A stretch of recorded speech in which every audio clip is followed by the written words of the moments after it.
Hi, ഞാൻ ആദിഷ്. ഇന്നത്തെ വീഡിയോയിലൂടെ നമ്മൾ ഡിസ്കസ് ചെയ്യാൻ പോകുന്നത് ഒരു ഫീമെയിൽ സൈക്കോളജിയാണ്. ഒരു വ്യക്തി നിങ്ങളെ തേക്കാൻ പോവുകയാണ് അല്ലെങ്കിൽ നിങ്ങളെ ഉപേക്ഷിക്കാൻ പോവുകയാണ് എന്നുള്ളതിൻ്റെ ചില പ്രധാനപ്പെട്ട ലക്ഷണങ്ങളാണ്. ഈ തേക്കുക എന്നൊക്കെ പറയുന്ന സമയത്ത് അത് മോശമായിട്ടുള്ളൊരു വേർഡൊന്നുമല്ല. ചിലപ്പോൾ അതിന് കാരണക്കാർ നമ്മൾ തന്നെ ആയിരിക്കും. അപ്പോൾ അങ്ങനെ ചിന്തിക്കുക, ഏതൊക്കെയാണ് ആ ലക്ഷണങ്ങൾ എന്നുള്ളത് നോക്കാം. എല്ലാവർക്കും എൻ്റെ പുതിയ വീഡിയോയിലോട്ട് സ്വാഗതം. ഒന്നാമതായിട്ട്, നിങ്ങൾ സ്നേഹിക്കുന്ന ആ ഒരു പെൺകുട്ടി കൂടുതലായിട്ടും മറ്റൊരു പുരുഷൻ്റെ പേര് പറഞ്ഞുകൊണ്ട് നിങ്ങളോട് കൂടുതലായിട്ട് സംസാരിക്കുന്നുണ്ടെന്ന് വിചാരിക്കുക. നിങ്ങൾ തമ്മിൽ എന്തെങ്കിലുമൊക്കെ സംസാരിച്ചു കൊണ്ടിരിക്കുന്ന സമയത്ത് ആ വ്യക്തിയുടെ പേര് കയറി വരിക, പിന്നീട് ആ വ്യക്തിയെക്കുറിച്ച് കൂടുതലായിട്ട് സംസാരിക്കുക. അവൻ എനിക്ക് ഭയങ്കര ഇഷ്ടമാണ്, അല്ലെങ്കിൽ അവൻ്റെ ആ സ്വഭാവം എനിക്ക് നല്ല ഇഷ്ടമാണ്, അവൻ്റെ ഡ്രസ്സിങ് സ്റ്റൈൽ എനിക്ക് നല്ല ഇഷ്ടമാണ്. അപ്പോൾ എപ്പോഴും ആ വ്യക്തിയെക്കുറിച്ച് കൂടുതൽ ഇങ്ങനെ ഹൈലൈറ്റ് ചെയ്ത് സംസാരിക്കുന്നുണ്ടെന്നുണ്ടെങ്കിൽ അത് തേപ്പിൻ്റെ ചെറിയൊരു ലക്ഷണമായിട്ട് കണക്കാക്കാം. ഒരു തവണ മാത്രം പറയുന്നതല്ല ഞാൻ പറയുന്നത്, നിരന്തരം ആ വ്യക്തിയെക്കുറിച്ച് ഇങ്ങനെ പറഞ്ഞുകൊണ്ടേ ഇരിക്കുന്നുണ്ട്. തീരെ അങ്ങനെയൊന്നും പറയാത്ത ഒരാളാണെന്നുണ്ടെങ്കിൽ ഒരു ലക്ഷണമായിട്ട് നമുക്ക് എടുക്കാം. ഇനി പറയാൻ പോകുന്ന ലക്ഷണങ്ങൾ കൂടി നോക്കിയിട്ട് വേണം നിങ്ങളൊരു ഫൈനൽ ഡിസിഷൻ എടുക്കാൻ. ഓക്കെ. പിന്നെ അടുത്തതായിട്ട് പറയാൻ പോകുന്നത്, എപ്പോഴും അവൾ ബിസി ആവുക എന്നുള്ളതാണ്. ആദ്യമൊക്കെ നിങ്ങളോട് ടൈം സ്പെൻഡ് ചെയ്യുക, നേരിട്ടാണെങ്കിലും ഫോണിലാണെങ്കിലും ഒക്കെ ഒരുപാട് നേരം സംസാരിച്ചിരുന്നു. പക്ഷേ ഇപ്പോൾ അത്ര ടൈമൊന്നും തരുന്നില്ല. നിങ്ങൾക്ക് ഒരു 5 മിനിറ്റ് 10 മിനിറ്റ് ഒക്കെ തരുന്നുള്ളൂ, കൂടുതലായിട്ടൊന്നും സംസാരിക്കുന്നില്ല. പെട്ടെന്ന് കോള് കട്ട് ചെയ്ത് പോകും. അപ്പോൾ എപ്പോഴും ബിസിയാണെന്ന് പറയുക, അല്ലെങ്കിൽ വർക്കുണ്ട്, അതുണ്ട്, ഇതുണ്ട്, കുക്ക് ചെയ്യാനുണ്ട്, അങ്ങനെ എങ്ങനെയെന്നൊക്കെ പറഞ്ഞിട്ട് ഒരുപാട് എക്സ്ക്യൂസസുകൾ പറഞ്ഞ് ഒഴിഞ്ഞു മാറുന്ന ഒരു പ്രവണത ഉണ്ടോ ഇല്ലയോ എന്ന് നോക്കുക. അതോ എപ്പോഴും ബിസിയാണോ?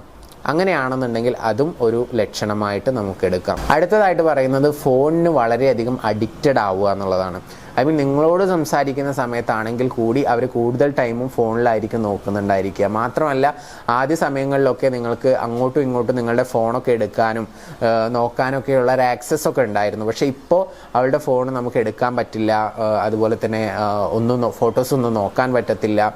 ഒരു ലോക്ക് ഇട്ടിട്ടുണ്ട്, ആ ലോക്കൊന്നും നിങ്ങളുമായിട്ട് റിവീൽ ചെയ്യുന്നില്ല. അപ്പം ഇങ്ങനെയൊക്കെ ഒരുപാട് കാര്യങ്ങൾ നടക്കുന്നുണ്ടെന്ന് വിചാരിക്കുക. എസ്പെഷ്യലി ഒരു ഫോണിന് അഡിക്റ്റഡ് ആയിട്ട് മാറിയിട്ടുണ്ട്. നിങ്ങളെക്കാൾ പ്രാധാന്യം ആ ഫോണിനൊക്കെ കൊടുക്കുന്ന ഒരു മാനസികാവസ്ഥയിലോട്ട് ആ പെൺകുട്ടി പോയിട്ടുണ്ടെന്നുണ്ടെങ്കിൽ അതും ഒരു ലക്ഷണമാണ്.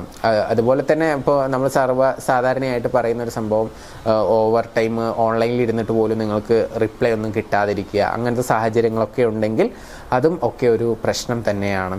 അപ്പോൾ അടുത്ത പോയിന്റിലോട്ട് പോകുന്നതിന് തൊട്ട് മുൻപായിട്ട്, നിങ്ങളുടെ റിലേഷൻഷിപ്പിൽ നിങ്ങൾ എന്തെങ്കിലും പ്രശ്നങ്ങളോ കാര്യങ്ങളോ ഫേസ് ചെയ്യുന്നുണ്ടെങ്കിൽ എൻ്റെ പേഴ്സണൽ കോച്ചിങ്ങോ നിങ്ങളുടെ പ്രശ്നത്തിനുള്ള സൊല്യൂഷനോ ഒക്കെ അറിയണമെന്ന് ആഗ്രഹിക്കുന്നുണ്ടെങ്കിൽ മുകളിൽ കാണുന്ന നമ്പറിൽ നിങ്ങൾക്ക് മറക്കാതെ മെസ്സേജ് അയക്കാവുന്നതാണ്. ഇനി നമുക്ക് ടോപ്പിക്കിലോട്ട് വരാം. അടുത്തതായിട്ട് പറയുന്നത്, അവൾ ഇടയ്ക്കിടയ്ക്ക് ഡിസപ്പിയർ ആവുക എന്നുള്ളതാണ്.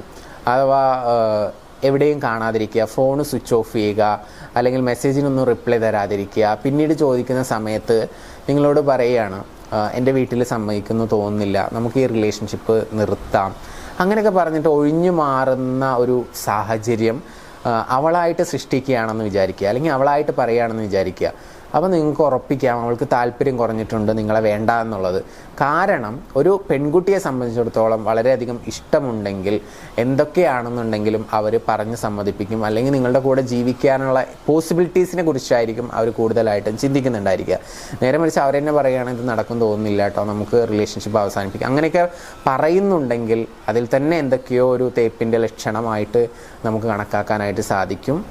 അപ്പോൾ അത് പ്രത്യേകം ശ്രദ്ധിക്കുക. പിന്നെ അതുപോലെ തന്നെ എടുത്തു പറയേണ്ട മറ്റൊരു പ്രധാനപ്പെട്ട കാര്യം എന്ന് പറയുന്നത്, തുടക്കത്തിലുള്ള ആ ഒരു കമ്മ്യൂണിക്കേഷൻ, ആശയവിനിമയം ഒന്നും കുറച്ച് നാൾ കഴിയുമ്പോൾ ഇല്ലാതിരിക്കുക. അതിങ്ങനെ കുറഞ്ഞു വന്നുകൊണ്ടിരിക്കുകയാണെന്നുണ്ടെങ്കിലും അതും ഒരു സൈനായിട്ട് നമുക്ക് എടുക്കാം. പിന്നെ അതുപോലെ തന്നെ ഇടയ്ക്കിടയ്ക്കുള്ള ഫൈറ്റുകൾ, അങ്ങനെ ഫൈറ്റ് ക്രിയേറ്റ് ചെയ്യുക ഓപ്പോസിറ്റ് നിൽക്കുന്ന വ്യക്തി.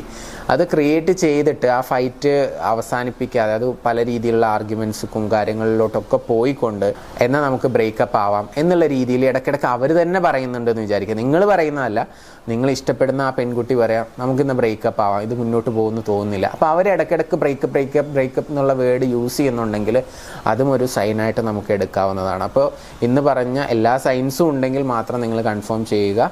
അപ്പോൾ അതിന് എന്ത് ചെയ്യാൻ പറ്റും എന്നുള്ള കാര്യങ്ങളെക്കുറിച്ച്, അല്ലെങ്കിൽ നല്ല ഹാപ്പി ആയിട്ട് ആ വ്യക്തിയുമായിട്ട് മുന്നോട്ട് പോകാൻ നിങ്ങളുടെ ഭാഗത്ത് എന്തൊക്കെ മാറ്റങ്ങൾ വരുത്തണം, അവരുടെ ഭാഗത്ത് എന്തൊക്കെ മാറ്റങ്ങൾ വരുത്തണം എന്നുള്ളതൊക്കെ മനസ്സിലാക്കാനും പഠിക്കാനും വേണ്ടി നിങ്ങൾക്ക് ആഗ്രഹമുണ്ടെന്നുണ്ടെങ്കിൽ എൻ്റെ പേഴ്സണൽ കോച്ചിങ്ങോ നിങ്ങളുടെ പ്രശ്നത്തിനുള്ള സൊല്യൂഷനോ അറിയണമെന്ന് ആഗ്രഹിക്കുന്നുണ്ടെങ്കിൽ മുകളിൽ കാണുന്ന നമ്പറിലോട്ട് നിങ്ങൾക്ക് വിളിക്കാവുന്നതാണ്.